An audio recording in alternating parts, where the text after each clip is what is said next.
Welcome to WatchMojo, and today we're counting down our picks for the top 10 hardest boss battles of the century so far.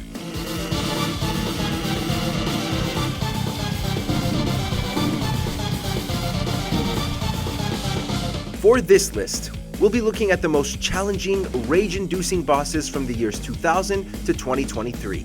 If there's a boss from this century that made you want to pull your hair out, let us know about them in the comments. Number 10. Absolute Radiance, Hollow Knight.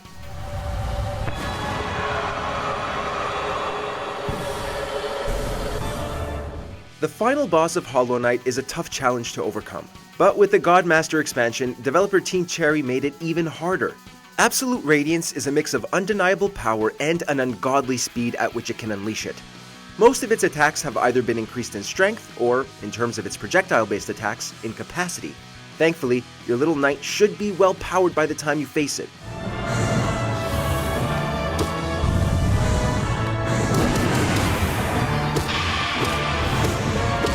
And since it's an enhanced version of a boss fought previously, you should know what to do even if actually doing it is a hassle. Fought across 6 phases, Absolute Radiance is the peak of what Hollow Knight can offer.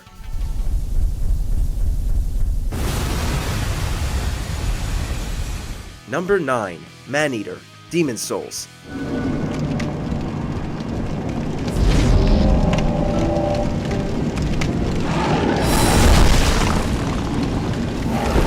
Bringing in a second boss while you're in the middle of fighting the first one is a surefire way to spike the difficulty. Most bosses found in From Software's games are going to be a challenge, and Maneater easily takes the top spot for Demon Souls. Not only does it come with the necessary power to do its studio proud, but it's also fought on a rather narrow bridge.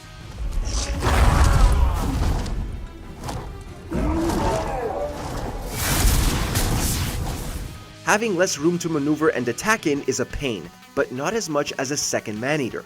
After enough time has passed, or if the boss's health bar drops to a quarter full, it will summon a pal to help do you in, doubling your workload.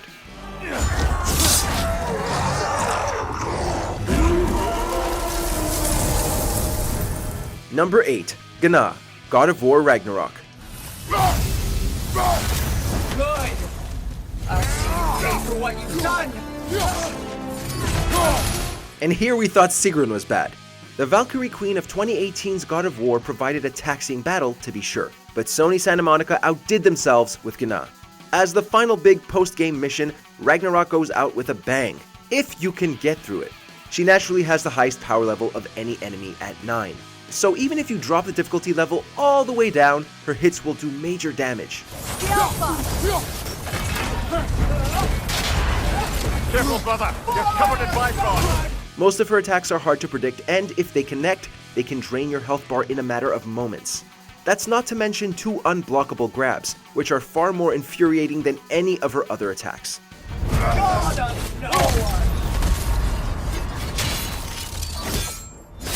Number 7. Raven Beak, Metroid Dread.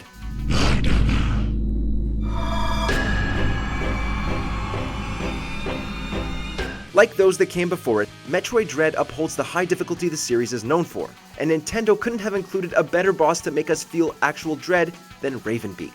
In 3 brutal phases, the Chozo warrior demands extremely fast reaction time unless you want your health quickly depleted to 0.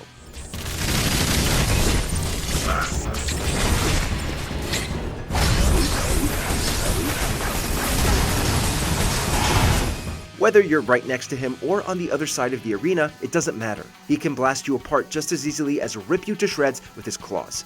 His agility and strength is unmatched by anything Metroid gave us this century. In the ultra-hard Dread mode, he may even be the toughest in the whole series.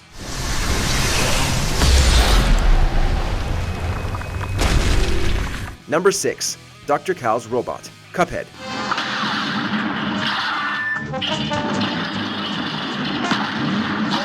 While Chef Saltbaker of the DLC came close to matching it, there's just no topping the frustration that comes with fighting Dr. Cal's robot.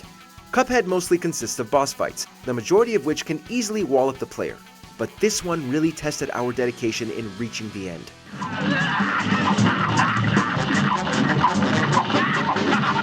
The first phase sees the robot utilizing a variety of projectiles while you blast apart the 3 pieces.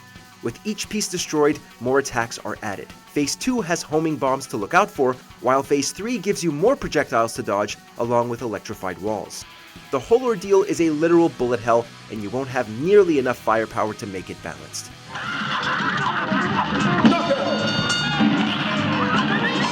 Number 5. Sans, Undertale.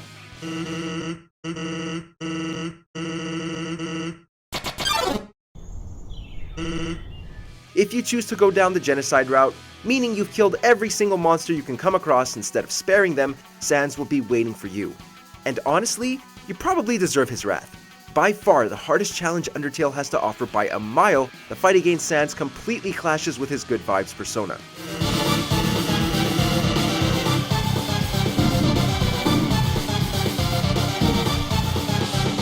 You'll approach the fight like many others, dodging attacks with your little heart. But most of those attacks are impossible to see coming and lightning fast. There is no making it through without a lot of trial and error, which means a lot of deaths at the hands of this dopey skeleton. It takes the utmost determination.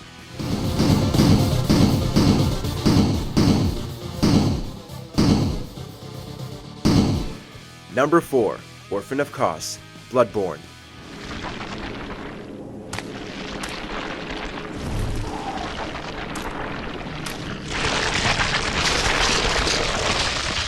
We're not sure what's more disturbing about this thing, its fleshy weapon or its tendency to shriek when it lunges at you. The Orphan of Kos serves as the final boss in the Old Hunters DLC, and, in typical From Software fashion, is an absolute monster to fight. Despite being much smaller than many other bosses in the game, it's just as oppressive with its deadly leaps, if not more so.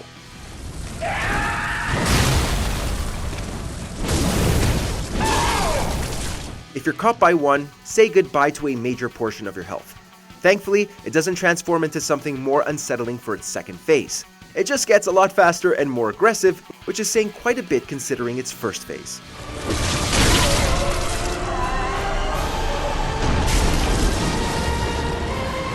Number 3. Absolute Virtue, Final Fantasy XI.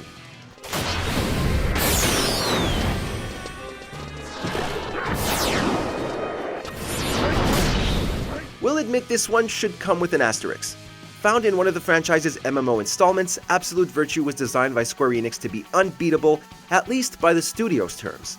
This was due to an enormous health pool, a tendency to auto-heal each turn, and its use of the Benediction spell, a full heal that also cured status effects.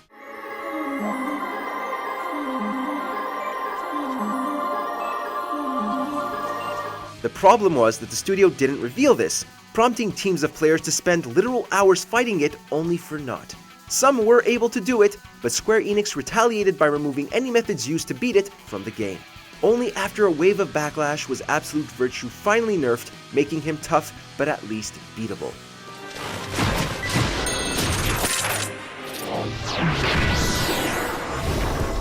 Number 2. Malenia, Blade of Miquella, Elden Ring.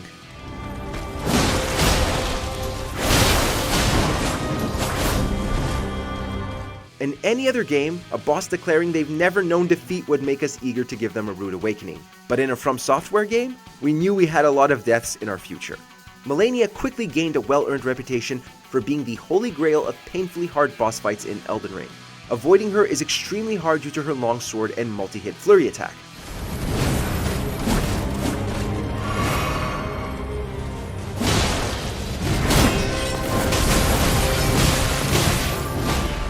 And taking damage will stress you out more than normal, as doing so will heal her even if you block. Phase 2 refills almost her entire health bar while adding Scarlet Rot to her attacks, a status effect that deals damage over time. There's no shame in summoning allies for this one.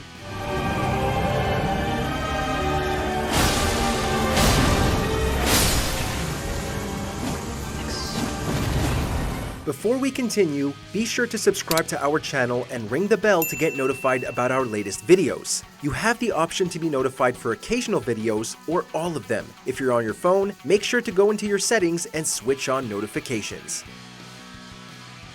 Number 1. Isshin, the Sword Saint, Sekiro, Shadows Die Twice. 故に赤炉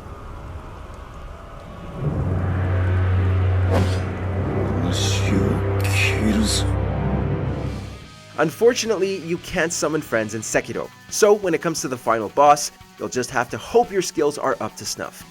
It wouldn't feel right placing anything other than a From Software boss in the top spot, and Isshin the Sword Saint certainly deserves it. You'll already be on the edge having fought Genichiro directly before this. Even if that wasn't the case, Isshin's 3 drawn-out phases will make you feel painfully outclassed.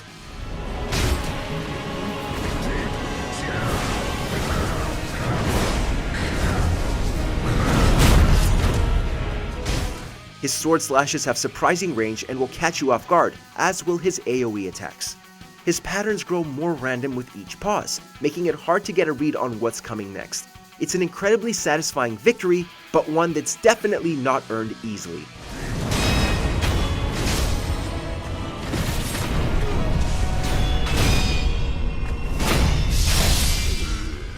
In the mood for more awesome gaming content? Be sure to check out this video here on Mojo Plays. And don't forget to subscribe and ring the bell to be notified about our latest videos.